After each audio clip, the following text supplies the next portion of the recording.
अस्सलाम वालेकुम मरका उम्मीद करना खैरियत नालो सो ठीक बदे फिट वजह से मरका आज थी खड़ी सारे इलाके दे विच बारिश ते मैं कहता को आज दा जरा विलाग ना एंजॉय करे सु माहौल लिखे सु सरसब्जा लिखे सु ते विलाग करने शुरू करने के पहले सारे चैनल को लाइक कर गिनो शेयर कर गिनो सब्सक्राइब कर गिनो शुरू करूँ आज दा विलाग।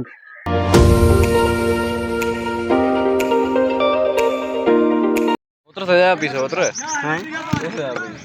भाई बस ये बेटा